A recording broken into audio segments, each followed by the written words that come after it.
তবে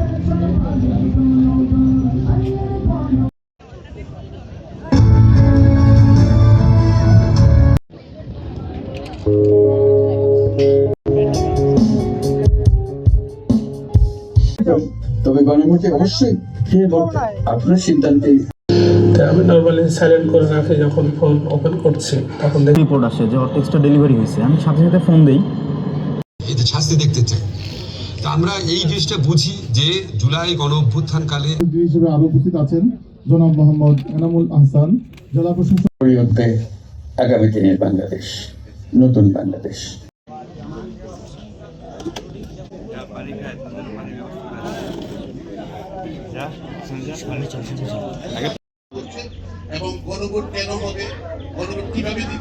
আচরণ বিধি এগুলো মেনে চলবেন, স্যার এই বিষয়ে বলেছেন।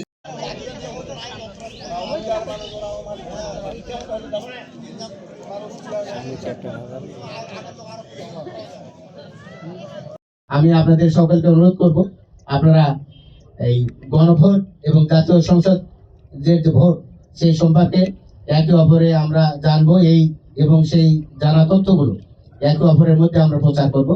দিনাজপুর জেলা প্রশাসন এখানকার সর্বসাধারণের সাথে নিয়ে একটি উৎসব মুখর, আনন্দঘন এবং অত্যন্ত চমৎকার একটি পরিবেশ তৈরি করার জন্য আমরা কাজ করছি।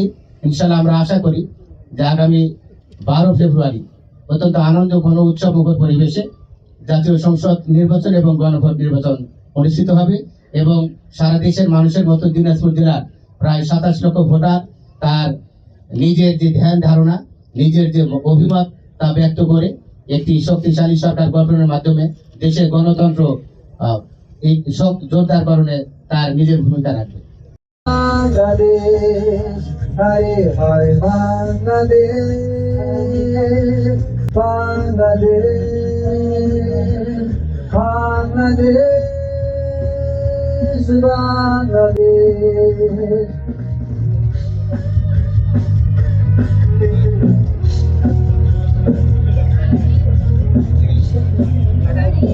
জানেন আগামী 12 ফেব্রুয়ারি দেশে ঐতিহাসিকভাবে দুইটা ইলেকশন একই সাথে হচ্ছে, একটা হচ্ছে গণভোট এবং একটা হচ্ছে ত্রয়োদশ জাতীয় সংসদ নির্বাচন।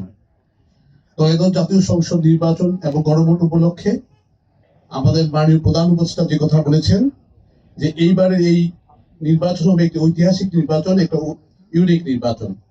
একই সাথে এই যে গণভোট হবে একটা ঐতিহাসিক গণভোট। এই গণভোট কেন, এই গণভোটের মাধ্যমে আমরা কি চাই, এই ইলেকশনের মাধ্যমে আমরা কি চাই, এটা জনতার মাঝে ছড়িয়ে দেওয়ার জন্যই মূলত আজকে এই ভোটের গাড়ি এসেছে। স্বাধীনতা প্রায় 54 বছরে আমরা এমনটি আর কখনো দেখিনি। এই গণভোটের মাধ্যমে প্রমাণ হবে বা আমরা জনতা বুঝিয়ে দেবে এই রাষ্ট্রের মালিক কারা। আমরা যে বিগত দিনে যে ফেসিবাদ দেখেছি, যেখানে জনতার মুখের ভাষা ছিল না, দেশের মালিক বা ডেমোক্রেসিতে জনগণকে ক্ষমতার উৎস বলা হলেও মূলত জনগণ কখনো ক্ষমতার উৎস হয়ে ওঠেনি। এইবারই প্রথম এই ভোটের গাড়ির মাধ্যমে আমরা বুঝিয়ে দিচ্ছি যে আসলে জনতার ক্ষমতা কত। দেশের সবচেয়ে ক্ষমতাবান কারা?